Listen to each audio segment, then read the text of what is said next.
E faz a gente realmente ficar feliz e alegre, porque sem essa graça nós simplesmente estaríamos todos perdidos. E essa parábola que nós lemos ainda há pouco, ela fala para nós sobre essa condição de sermos joio ou sermos trigo, nessa parábola que o Senhor Jesus contou. Eu gostaria de esclarecer aos irmãos, porque algumas pessoas acham que Jesus contava parábolas para que pudesse facilitar o entendimento das pessoas. Na verdade, não era esse o propósito. Era justamente o contrário. Jesus contava em parábolas, algumas histórias, para que apenas algumas pessoas que tivessem o interesse de buscarem e compreender o significado oculto daquelas parábolas pudessem de fato entender a mensagem que ele estava passando ali. E esse é o caso também da parábola do joio e do trigo. E nessa parábola que nós conhecemos bem, o Senhor Jesus, ele conta essa história comparando o reino dos céus com essa situação.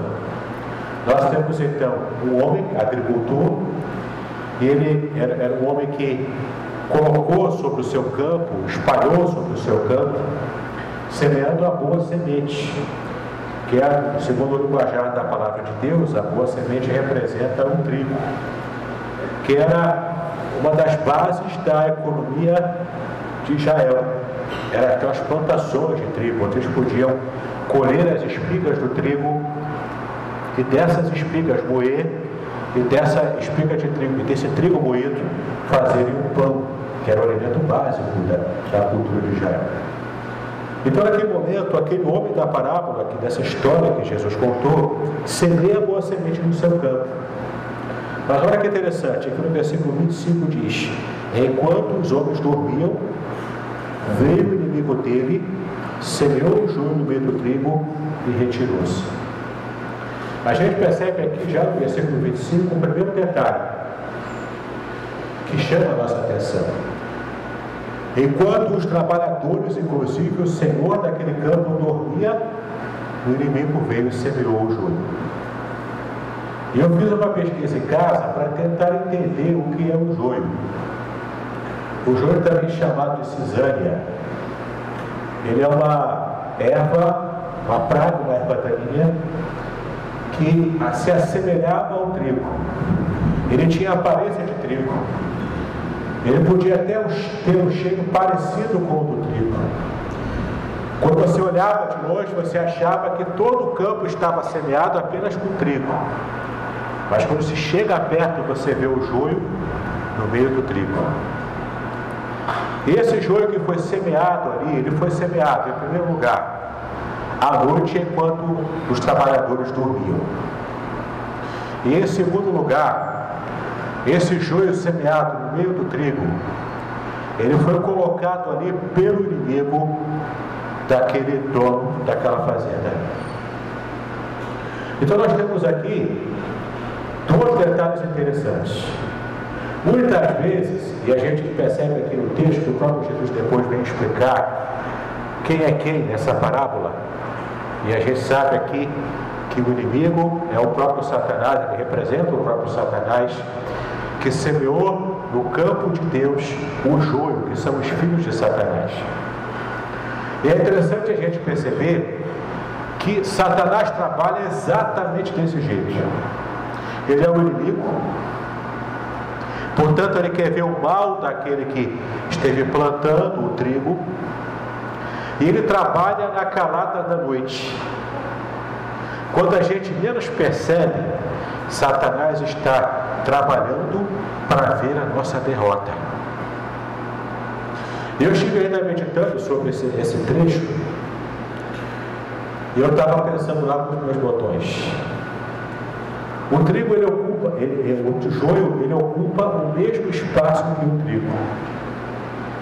Então, se você semeia o trigo e depois vem alguém e semeia o joio no meio do trigo, o joio está ocupando o espaço que deveria ter sido ocupado pelo trigo. O joio está ali, mas ele não deveria estar ali. Ele está ali ocupando espaço, brigando pelo mesmo espaço que o trigo. O joio está ali para trazer confusão. Porque o inimigo, quando colocou aquele joio, quando semeou aquele joio junto com o trigo, a intenção dele era matar aquele dono. Sabe por quê? Eu também estive pesquisando em casa.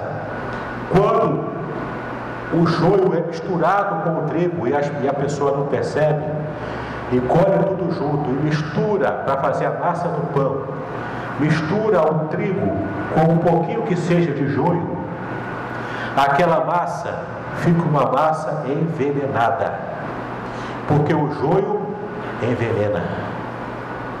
Se você mistura um pouco de trigo e um pouco de joio e come aquela massa, come daquele pão, você está sendo um forte candidato a morrer. Então essa era a intenção daquele inimigo da parábola. Era matar aquele homem porque ele era o inimigo dele. Ele queria ver que aquele homem morrendo, para que ele, o inimigo, pudesse prevalecer e pudesse, quem sabe, ser o mais rico da região. Aquele homem inimigo, portanto, aquele inimigo era movido pela inveja. Ele era movido pela inveja, porque ele não apenas queria prosperar, mas ele queria prosperar pisando no outro que era concorrente dele. E você vai percebendo aqui que ele faz isso na hora mais improvável, que é a hora em que as pessoas estão descansando, dormindo, depois de um dia estafante de trabalho.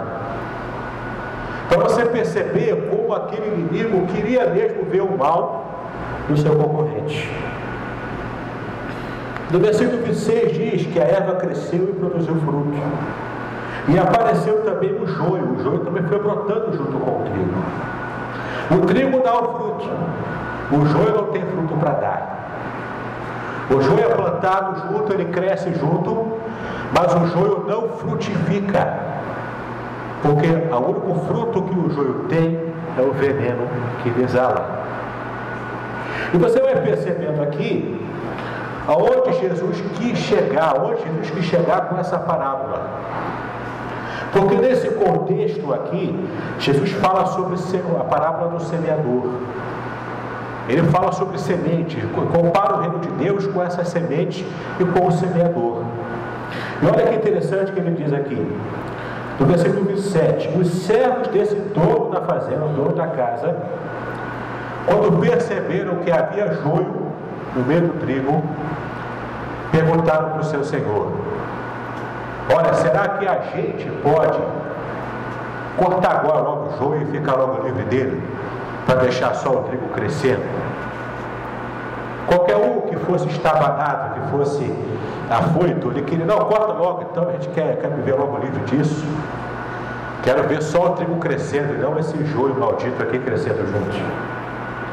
Só que a palavra daquele senhor foi uma palavra sábia. Ele falou o seguinte: não, deixa crescer junto, deixa os dois amadurecerem.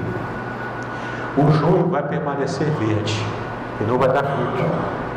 Agora o trigo vai amadurecer de verdade, vai ficar amarelo e vai dar muito fruto, vai dar aquelas espigas bonitas que a gente conhece bem. Quando os dois crescerem juntos, quando for a época da colheita, aí sim, corta primeiro o joio, separa em fachos para depois jogar no fogo, e depois se separa o trigo, leva para a moeda, para dali a gente cuidar do nosso alimento. E Jesus conta essa história falando o seguinte: quando a gente faz assim, a gente está de fato se preparando para que no tempo certo da colheita as coisas de fato aconteçam como devem acontecer. A gente não pode se precipitar. A gente tem que aprender a ser maduro para esperar o tempo certo. E quando a gente vai ver aqui, na explicação que Jesus dá dessa parábola do joio, no versículo 36, então, despedido das multidões, foi Jesus para casa. Chegando-se a ele, os seus discípulos disseram: explica-nos a parábola do joio no campo. Ele respondeu: o que semeia a boa semente é o Filho do homem. O campo é o mundo e a boa semente são os filhos do reino. Os joios são os filhos do maligno. O inimigo que o semeou é o diabo. A ceifa é a consumação do século. Os ceifeiros são os anjos. Pois assim como o joio é colhido e lançado ao fogo, assim será na consumação do século. Mandará o Filho do Homem aos seus anjos, que ajuntarão no seu reino todos os escândalos e os que praticam a iniquidade, e os lançarão na fornalha acesa. Ali haverá choro e ranger de dentes. Então os justos resplandecerão como o sol no reino de seu Pai.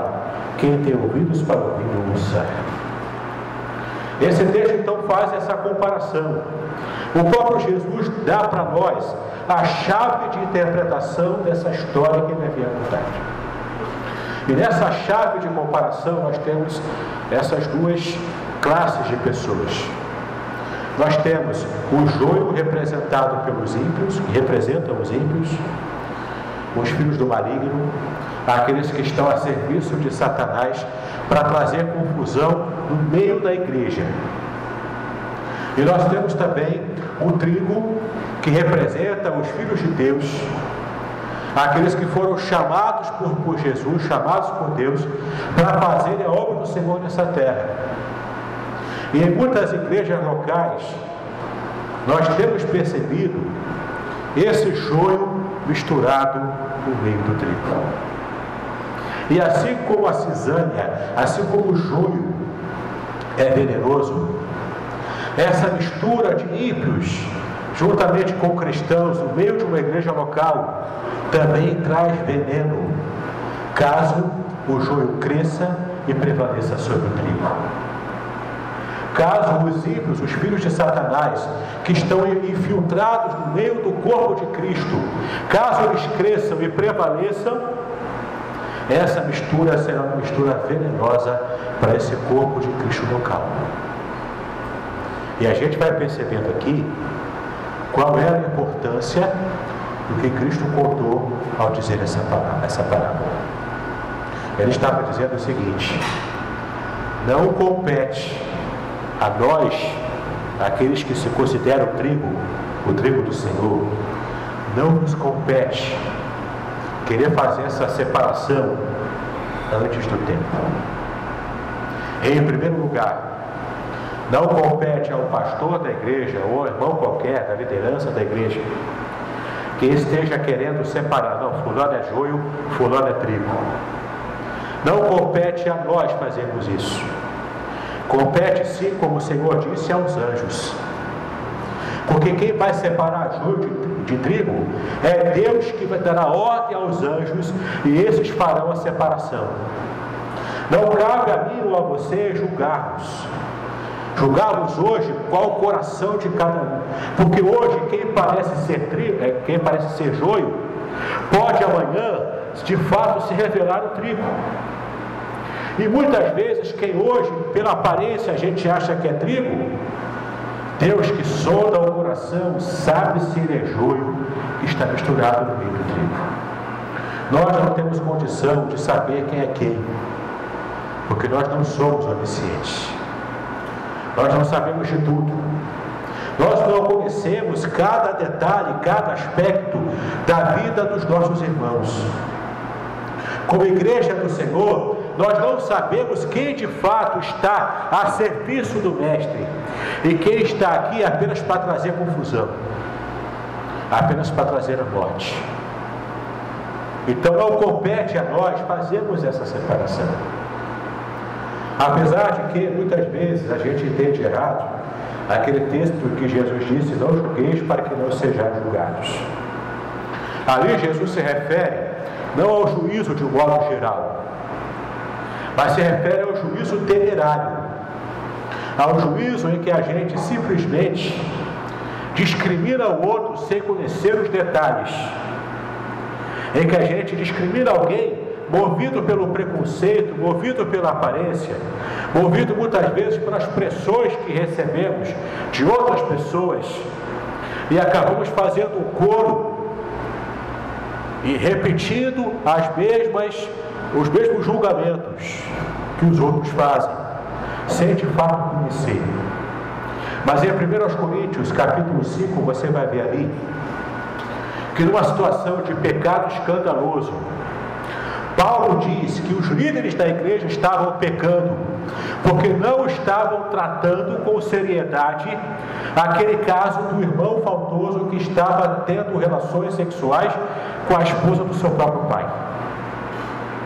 E Paulo fala: olha só, afasta esse cara da igreja, tira esse homem do meio de vocês, porque vocês precisam fazer isso para que haja santidade no meio da igreja.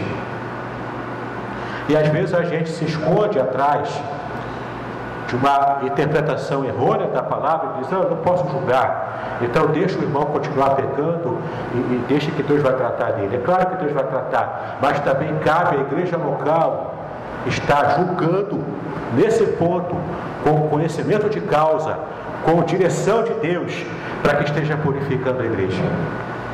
Porque há 3 tipos de disciplina que nós podemos aplicar na igreja. Há a disciplina formativa, em que você, de forma profilática, de forma a precaver o problema, você prega contra vários pecados, de modo que as pessoas que estão atentos e ouvindo a palavra vão estar recebendo o modo certo de agir e vão evitar pecar. Mas há um segundo modo também de disciplina, que é a disciplina corretiva. É quando o membro da igreja começa a errar e começa a faltar com respeito até mesmo com a liderança.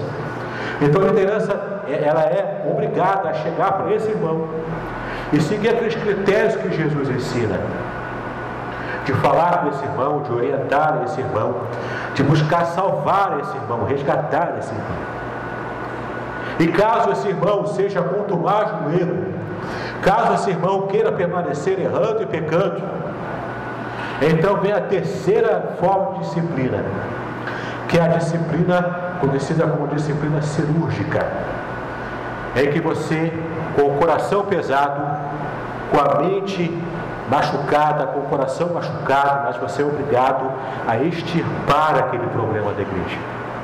Então você é preciso que a liderança esteja tratando do caso e também colocando esse irmão para ser desligado como membro da igreja. Isso é necessário muitas vezes acontecer, embora a gente prefira que não aconteça isso. Mas é preciso muitas vezes acontecer um desligamento cirúrgico. Isso em prol dos outros irmãos que fazem parte do corpo. Tudo isso é parte do trabalho da igreja local.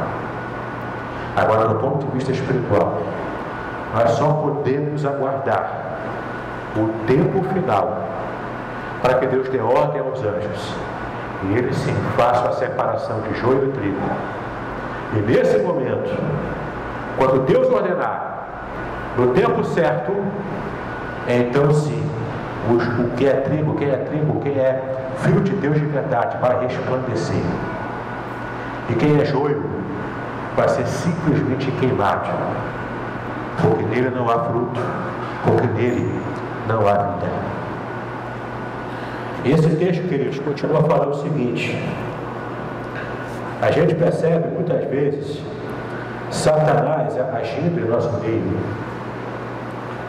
às vezes com uma palavra mal colocada, ou às vezes até a palavra é correta, mas o jeito de se falar aquela palavra traz mágoa, traz dissensão, traz discórdia, traz problemas no meio da igreja. E a gente precisa nesse momento colocar a nossa vida no altar de Deus, porque os dias são maus. Abra rapidamente a palavra lá em 2 Timóteo, capítulo 3. Porque é tão necessário a gente perceber se a gente é joio ou se a gente é trigo. 2 Timóteo, capítulo 3. Sabe, porém, isto: nos últimos dias sobrevirão tempos difíceis, pois os homens serão egoístas, avarentos, jactanciosos, arrogantes, blasfemadores, desobedientes aos pais, ingratos, irreverentes, desafeiçoados, implacáveis, caluniadores, sem domínio de si, cruéis, inimigos do bem, traidores, atrevidos, enfatuados, mais amigos dos prazeres que amigos de Deus, tendo forma de piedade, negando-lhe, entretanto, o poder. Foge também destes, pois entre estes se encontram os que penetram sorrateiramente nas casas e conseguem cativar mulherinhas sobrecarregadas de pecados, conduzidas de várias paixões, que aprendem sempre e jamais podem chegar ao conhecimento da verdade. E do modo por que Janes e Jambres resistiram a Moisés, também estes resistem à verdade. São homens de todo corrompidos na mente, réprobos quanto à lei, quanto à fé. Eles, todavia, não irão avante, porque a sua insensatez será a todos evidente, como também aconteceu com a daqueles. E a gente vai percebendo aqui todo um quadro traçado que representa bem os nossos dias. Observa cada detalhe do que é colocado aqui e observa se a nossa sociedade brasileira, ocidental, do século XXI, não se enquadra em cada um desses detalhes aqui. Observa só, meu querido, se a nossa própria vida, os nossos próprios vizinhos, a sociedade onde vivemos, se não está com esse quadro pintado aqui de modo coerente, de modo real. E a gente vai percebendo o mundo se deteriorando a cada dia que passa. E a gente vai percebendo a cada vez que a gente vai observando, a gente vai percebendo o quanto o trigo tem arraiado os arraiais do povo de Deus. Você que tem acesso à internet, ao Facebook, você vai percebendo quando cada igreja nova que vai surgindo vai gerando mais escândalos, e escândalos, e escândalos. As unções das mais estapafúrdias do que você pode imaginar. Recentemente eu vi uma unção esquisita aí, de um pastor que colocou no meio do altar vários tijolos de barro. E era a unção do quebra-tijolo. As pessoas tinham que passar e quebrar os tijolos para serem abençoados. E faziam até trezinhos para ir quebrando o tijolo, para que pudessem receber a bênção, seja ela qual for. Nós vemos cada situação que as igrejas têm colocado, porque tem se afastado da palavra de Deus, porque tem se afastado do Evangelho que traz vida e que traz salvação. E a gente vai vendo o joio que se parece com o trigo, mas na essência não frutifica, porque é joio, e joio é venenoso. E cada vez mais a gente vai percebendo o quanto a igreja evangélica brasileira precisa, como muitos têm clamado hoje em dia, nós precisamos de uma reforma espiritual, uma reforma aos moldes da reforma protestante do século XVI, XVII, aliás, lá na Europa. Precisamos de homens como Martinho Lutero que se levantem e que paguem o preço de trazer a renovação realmente espiritual para a nossa nação. Porque na história de todos os avivamentos, a gente vai percebendo que quando acontecia o avivamento espiritual, a criminalidade caía. As pessoas que se aproximavam de Deus não buscavam meramente manifestações superficiais, mas buscavam uma intimidade com Deus que extrapolava o lugar comum. E quando isso acontecia, quando esse trabalho de renovação pessoal e espiritual acontecia, o avivamento varria aquela nação. E as pessoas viam o poder de Deus agindo de modo sobrenatural. Mas também acontecia sem forçação de barra, porque era Deus que estava agindo. Mas eu não creio, queridos, que o Brasil esteja experimentando hoje uma situação de avivamento espiritual. Porque a igreja cresce, o número de evangélicos cresce, mas a criminalidade cresce junto. O número de evangélicos cresce, aumenta a cada dia, Mas a gente vê uma sociedade se deteriorando junto com esse número de evangélicos. E eu pergunto, aonde está Deus em isso tudo? Aonde está Deus em tantas unções, em tantos ministérios, os mais loucos que você possa imaginar? Aonde está Deus nisso tudo? A Bíblia sempre disse, Jesus aliás disse isso, que o caminho é estreito, a porta é apertada, porque são poucos os que conseguem passar por ela. Quem é joio consegue vencer os obstáculos e consegue prevalecer no dia da colheita. Agora, quem é trigo, ele vai se revelando aos poucos. No dia da colheita, ele será queimado no fogo. Meu querido, começa a pensar na sua própria vida agora. Nosso objetivo aqui não é a gente ficar pensando, será que fulano é trigo, é joio? Mas o meu objetivo é pensar, Senhor, eu sou trigo mesmo. Eu estou mesmo agradando o teu coração. Eu sou mesmo um pastor, eu sou mesmo membro da igreja. Eu sou mesmo um cristão, que com a minha forma de viver, eu estou agradando o Senhor. Eu estou mesmo glorificando a Ti, através da minha vida, para que os meus vizinhos, para que os meus amigos, possam ver em mim, refletida a glória do Senhor.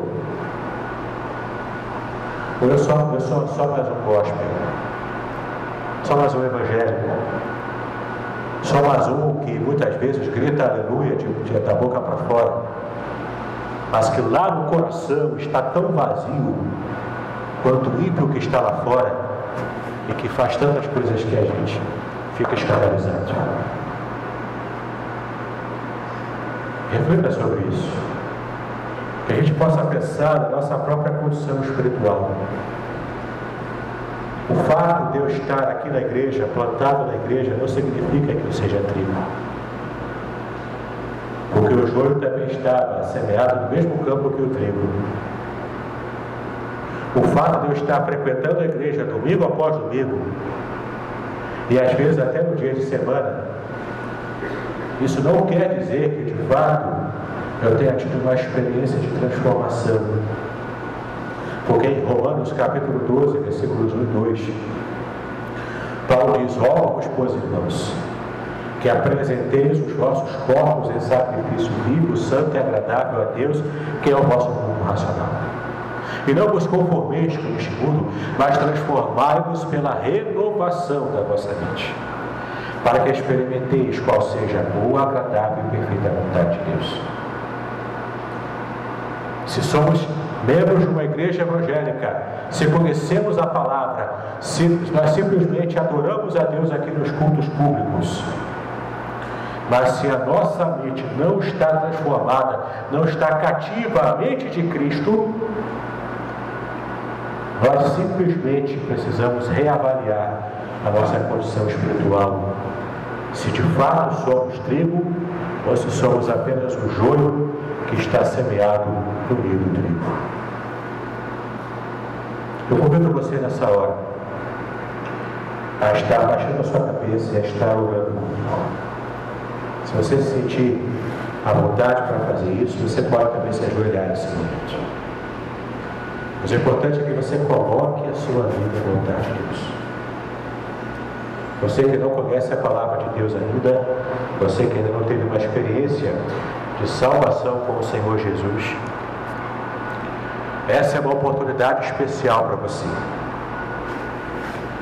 Você pode também nesse momento se colocar na presença de Deus, para que você alcance a salvação em Cristo Jesus. Então, se você não teve uma experiência de salvação com Cristo, também coloque-se agora no altar de Deus. O Espírito Santo estará falando ao seu coração, estará transformando tudo aquilo que desagrada o coração de Deus na sua vida. Quem sabe não será essa noite em que você terá uma experiência de salvação em Cristo Jesus. A palavra de Deus diz em João 3,16 que Deus amou ao mundo de tal maneira que deu o seu Filho unigênito para que todo aquele que nele crê não pereça, não morra, mas tenha vida eterna.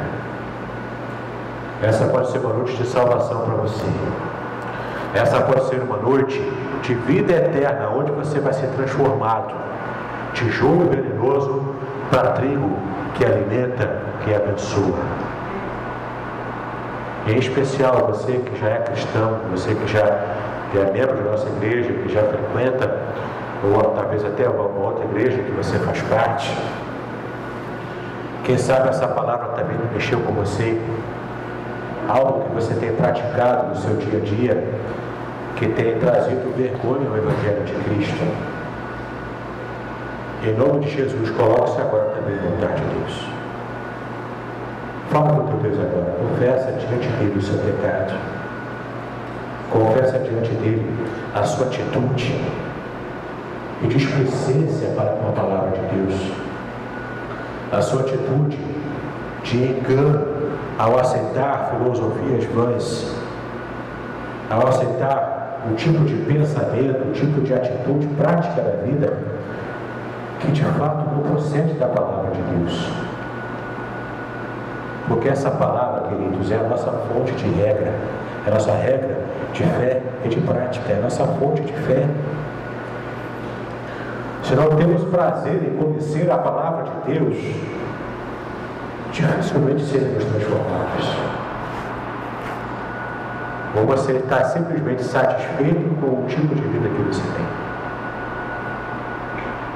Se você quer mudança radical na sua vida, você que já é cristão, é para você essa mensagem.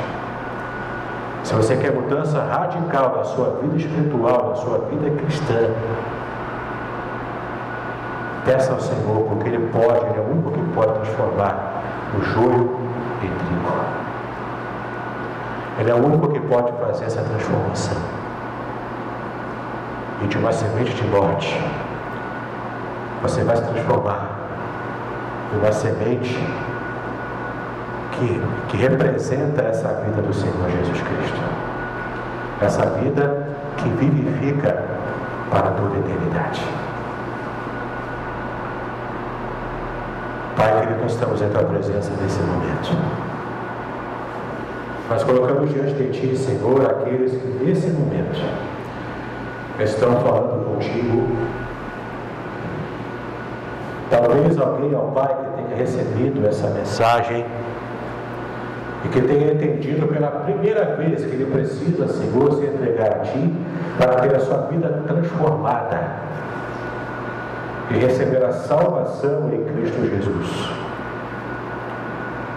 Então eu te peço agora em nome de Jesus, ó Deus, que Tu estejas sondando os corações.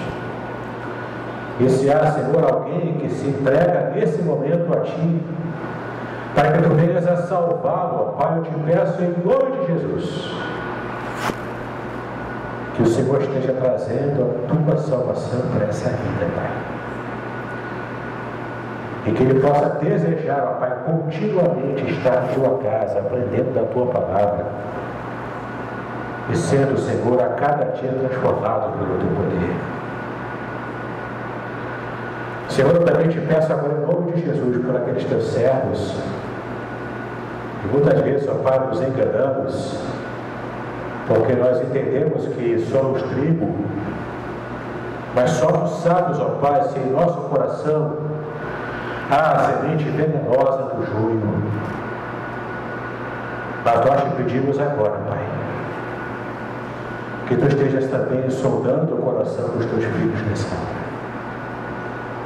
Aqueles, ó Pai, que estão enganados na Tua casa, aqueles que estão aqui, Senhor, apenas acomodados, porque desde criança que foram criados, ó Pai, no meio do Teu povo, no meio da Tua casa, mas de fato não tiveram uma experiência de transformação, de regeneração, Senhor. Nós te pedimos agora, Senhor, que Tu estejas através do Teu Espírito Santo trabalhando nessas vidas, ó Pai, modificando, Senhor, a forma de pensar, modificando, Senhor, o íntimo do pensamento e do sentimento de cada um dos teus filhos, ó Deus. E quem sabe também não será hoje, Senhor, um momento especial de renovação, de aliança no teu altar, ó Deus. Então que tu estejas sondando os corações dos teus filhos, ó Senhor, e desde já, Pai, operando o teu milagre. Porque nós cremos no teu milagre. Nós cremos que só o Senhor pode operar a mudança interior. A mudança que muitos de nós precisamos para continuarmos, ó Deus, a avançar em nossa vida cristã. Senhor, o mundo precisa urgentemente de uma igreja sadia. O mundo precisa urgentemente de uma igreja saudável, Senhor, que pregue a tua palavra, o teu evangelho puro e simples. O evangelho não misturado com o joio, mas o evangelho que é trigo, que alimenta. Nós pedimos a Ti a Tua misericórdia, Deus, para que nós, como corpo de Cristo, aqui local, aqui na igreja do Barreto, possamos, Senhor, de fato nos desvencilharmos de toda a réstia de joio, para estarmos, ó Pai, sendo unicamente unidos como trigo que alimente vidas espiritualmente falante. Usa-nos, ó Pai, nesse propósito. Permita que o ministério dessa igreja, Senhor, possa trazer glória para o Teu nome, Senhor. Possa evangelizar as pessoas. Possa pregar o Teu evangelho com ousadia, com intrepidez. Livra-nos, ó Pai, de todo tipo de raiz de amargura, todo tipo de competição interna, todo tipo de fofoca, Senhor, que atrapalha a pregação do Teu evangelho. E nos ajuda a avançar, ó Pai, como filhos do Senhor, com coragem, Senhor. Porque simplesmente, ó Deus, precisamos ser diferentes se quisermos resultados diferentes em nossa vida espiritual. Espera-nos, ó Pai. Espera-nos para que sejamos trigo, a boa semente, e que abençoamos muitas vidas, ó Pai. Cuide de todos nós. Fala, Senhor, continuamente ao nosso coração.